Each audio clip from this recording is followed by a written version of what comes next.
Choisir sa mort. Bah, choisir sa mort, ça me paraît aussi élémentaire que choisir sa vie, on peut faire des choix de vie. On ne choisit pas de naître. Et on ne nous laisse le choix de prendre des décisions sur nous-mêmes qu'assez tard finalement dans la vie, encore que il y a beaucoup d'individus qui font des choix très tôt. Ce sont des choix instinctifs, intuitifs,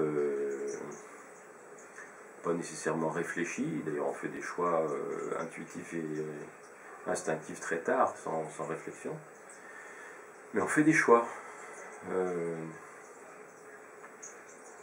Et je trouve parfaitement légitime de faire des choix dans la continuité de cette autonomie de l'individu et du respect des choix de l'individu que sont, à partir de la majorité légale, de pouvoir, je sais pas moi, voter,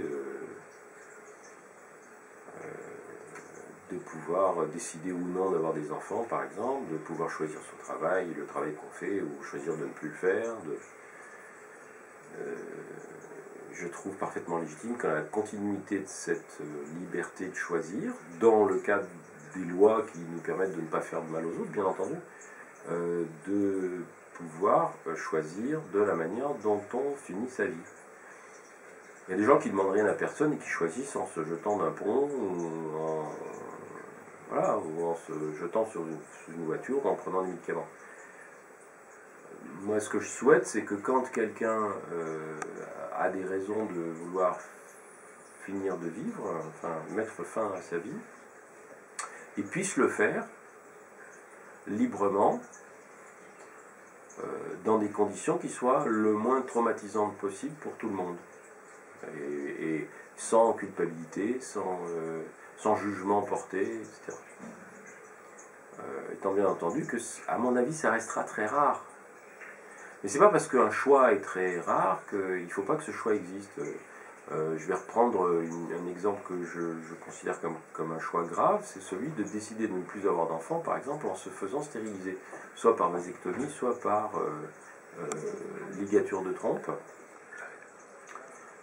C'est un choix qui est permis par la loi et qui pourtant est rejeté, en France en tout cas, par les médecins, alors que par exemple en Amérique, les gens peuvent librement aller décider de faire ça. C'est un choix qui est grave, c'est aussi grave que de décider, mais pas plus, que de décider d'avoir des enfants. Ce choix met la vie en jeu, alors que même il n'altère pas notre propre vie. Ça devrait donc ne faire l'objet d'aucune discussion et d'aucun jugement. Ce qui me pose problème, effectivement, c'est les jugements qu'on porte sur les choix des individus. En France, des fois, on a l'impression qu'il y a des bons choix et puis des mauvais choix. Ah non, il y a des choix. Les gens, ils assument leurs choix. Ils font peut-être une erreur, mais c'est à eux de l'assumer, d'assumer les conséquences de leurs erreurs. Alors, quand des gens décident que leur vie arrive à son terme et qu'ils veulent en finir, ça ne me choque pas du tout que, ayant pris le temps d'y réfléchir, parce qu'en général, c'est ceux qui ont pris le temps d'y réfléchir qui disent ça. Ceux qui ne prennent pas le temps d'y réfléchir ou ceux qui ne veulent pas en parler à quiconque, eh ben, ils sautent par la fenêtre. Et ceux qui ont pris le choix d'y réfléchir, en général, c'est parce que précisément ils veulent éviter le traumatisme que peut être la violence d'un suicide sur l'entourage. Et d'une certaine manière, choisir de partir de manière indolore et paisible, ça me paraît être un désir d'apaiser la souffrance de ceux qui restent. C'est pas du tout la même chose que de dire « Bam, je me tire une balle dans la tête », parce que ça, c'est d'une grande violence, bien sûr, pour la personne qui le subit, mais aussi pour les gens qui restent derrière. Et je veux pouvoir, moi, en tant que citoyen, pouvoir, si dans 25 ans ou avant je décide d'en finir, je veux pouvoir dire, je veux terminer ma vie, mais je ne veux pas que ce soit traumatisant pour ma famille. Et si je peux choisir le lieu, l'endroit, la méthode, en étant tout à fait paisible et pacifié, Comme ça, je peux prévenir ma famille, mes enfants, mes proches. Je peux leur dire au revoir et puis tirer mon chapeau, tirer ma révérence. Ça me permet de leur dire au revoir aussi, parce que c'est annoncé, c'est assumé. C'est très difficile de dire, bon écoute Coco, je vais te dire au revoir parce que après-demain, je me tire une balle dans la tête. C'est pas du tout pareil. Et je suis toujours étonné qu'on ne réfléchisse pas à ça. Qu'on parte tout de suite sur l'interdiction, sur le non, surtout il ne faut pas en parler, c'est pas au médecin de faire ça. Non, on est d'accord, c'est pas au médecin de faire ça. Je pense d'ailleurs qu'à terme, il faudrait que ce soit pas au médecin de faire ça, c'est pas au médecin de faire ça, parce que ça c'est quelque chose qu'on peut décider de faire librement. Exactement comme, par exemple, pour prendre l'interruption de grossesse, il y a des méthodes qui nécessitent l'intervention des médecins, puis il y a des méthodes qui ne nécessitent pas l'intervention des médecins. L'interruption de grossesse par comprimé, les femmes, elles déclenchent leur interruption de grossesse toutes seules et elles peuvent aller, mais de façon très anecdotique, voir le médecin. Et l'idéal, c'est ça, c'est qu'elles n'aient besoin de médecin que s'il y a une urgence. Et moi, je pense que c'est le genre de choix qu'on doit pouvoir faire sans les médecins, qu'on doit pouvoir faire de façon encadrée par la loi, parce que je pense que la loi, dans un pays démocratique, c'est pas fait pour imposer ou réprimer, c'est fait pour protéger. C'est fait pour expliquer dans quel cadre les gens peuvent faire les choses sans qu'on leur impose ou qu'on leur interdise de le faire, justement, sans qu'il y ait de pression. La loi, pour moi, ça doit être une manière de créer des libertés, des espaces de liberté pour tout le monde, et non pas de restreindre la liberté, déjà. Je pense que quand on crée des libertés identiques pour tout le monde, de fait, ça veut dire que tout le monde ayant des libertés équivalentes ne peut pas empêcher la liberté d'autrui. C'est pour ça que je pense qu'une loi, voilà, une loi démocratique, c'est une loi qui protège, c'est pas une loi qui réprime ou qui impose. Alors voilà, donc faire un choix pour moi c'est important.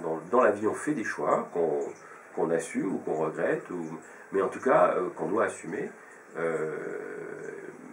Et il n'y a aucune raison que certains des choix les plus importants de la vie soient faits par quelqu'un d'autre, ou nous soient interdits. Plus personne ne trouverait normal qu'on nous interdise de voter une fois qu'on a atteint l'âge, plus personne ne trouverait normal qu'on nous interdise d'avoir des rapports sexuels ou de décider d'avoir un enfant ou de ne pas en avoir. Personne ne supporterait qu'on nous interdise d'aimer les personnes qu'on veut aimer, de faire le travail qu'on peut faire, etc. Donc il n'y a aucune raison qu'on nous interdise de mourir comme on en a envie. C'est aussi simple que ça, c'est une question d'éthique et de morale de tout le monde. C'est pas, et je ne crois pas que j'impose quoi que ce soit de mon côté en disant ça, et en disant cette liberté que je revendique pour moi et pour tous ceux qui en ont envie, je ne l'impose à personne. Je n'impose à personne de faire comme je ferais moi si j'en avais le désir. Moi je pense qu'un médecin, avant d'être un médecin, c'est un être humain. Il a une idéologie, il a des positions personnelles, il a des lois. Je ne crois pas que le fait d'être médecin t'oblige à penser ou t'empêche de penser comme tu penses toi en tant qu'être humain. Et que donc c'est une illusion et c'est aussi quelque chose d'extrêmement réductionniste de dire les médecins doivent faire ci ou ne doivent pas faire ça. Je crois qu'on a des obligations en tant que médecin, des obligations morales, des obligations éthiques qui sont indépendantes du fait qu'on est médecin ou pas, qui sont plus compliquées du fait qu'on est médecin ou pas, qui sont compliquées par ça, mais qui sont indépendantes du fait qu'on est médecin ou pas. En tant que médecin, en tant qu'individu, je pense que, par exemple, une femme est en droit d'interrompre sa grossesse si elle le désire. En tant que médecin, comme dans la loi le permet, je ne vois aucun inconvénient à faire en sorte qu'un avortement soit quelque chose qui soit sans danger pour la femme qui décide d'avorter. En tant qu'individu, si c'était interdit par la loi, maintenant que je connais la technique, je ferai des avortements clandestins. Même si je n'étais pas autorisé par le Conseil de l'ordre des médecins à le faire. Bien. Pour ce qui concerne le suicide assisté, je pense que c'est la même chose. Je pense que quelqu'un qui a décidé d'en finir avec la vie, s'il me demande mon aide, parce qu'il peut ne rien me demander et le faire tout seul, s'il me demande mon aide, je ne dois pas me positionner en tant que médecin, mais en tant qu'être humain. Et à ce moment-là, si je suis prêt à lui accorder mon aide, parce que je peux refuser, mais si je suis prêt à lui accorder mon aide, et bien à ce moment-là, j'utiliserai mon savoir de médecin pour lui apporter mon aide. Mais rien ne m'oblige à lui apporter mon aide. Je dis simplement que je ne refuserai pas de lui apporter mon aide sous prétexte que je suis médecin. Parce que ça voudrait dire que ma morale de médecin est différente de ma morale d'individu, ou que ma morale de médecin l'emporte sur les interrogations morales que m'impose la question qu'il m'adresse en tant qu'être humain. Voilà. Donc je ne pense pas qu'on puisse dire quoi que ce soit sur ce que doivent ou ne doivent pas faire les médecins. Je pense qu'il y a la loi dans un pays donné, il y a ce que la loi permet ou ne permet pas, à tout le monde. Et puis après, il y a la posture et la position et les opinions et les valeurs de l'individu, qu'il soit médecin ou non. Mais si par exemple je viens te voir et je te dis voilà, moi je voudrais épargner à mes proches l'horreur de me découvrir mort, la cervelle au plafond, et je voudrais pouvoir vivre en sachant que je pourrais mourir facilement, est-ce que tu me donnerais des médicaments? Je crois pas que c'est quelque chose, je crois pas qu'on peut répondre à une demande, donne-moi des médicaments pour que je meure, comme ça en disant oui mon pote je te fais une ordonnance. Je pense que c'est un processus qui peut être long. C'est jamais urgent de mourir. C'est jamais urgent de mourir quand on n'est pas obligé de mourir. Les kamikazes japonais qui se jetaient sur les bateaux, oui c'était urgent, en fait, qui se jettent sur les bateaux tout de suite avec leur avion. Mais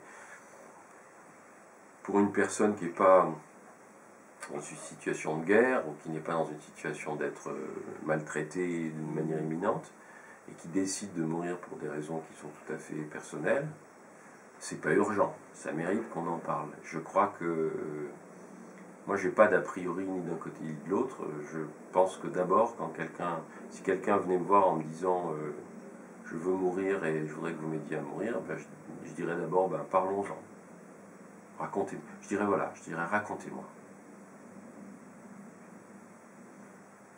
Et puis on verrait. Mais je ne crois pas que je serais positionné fermement ni d'un côté ni de l'autre. Je crois que ça dépend. Je pense que c'est nécessaire de pouvoir aussi dire voilà, je vais vous aider dans ce projet, parce que c'est un projet, même si c'est un projet qui met fin à tous les projets, c'est quand même un projet. Avant de dire je vais vous aider dans ce projet ou je ne vais pas vous aider, je crois que je suis sûr que je voudrais d'abord établir une relation. Je ne veux pas faire ça de manière mécanique, je ne veux pas faire ça, je ne veux pas être un exécutant. Pas plus que je n'ai voulu être un exécutant pour aucun geste médical que des gens sont venus me demander. Plus le geste est lourd de signification, et plus j'ai besoin, moi, en tant que soignant, de m'inscrire dans la signification de ce geste, avec le patient. S'il me demande de l'assister, il faut que moi, j'ai ma place là-dedans. Et donc ça peut demander un peu de temps.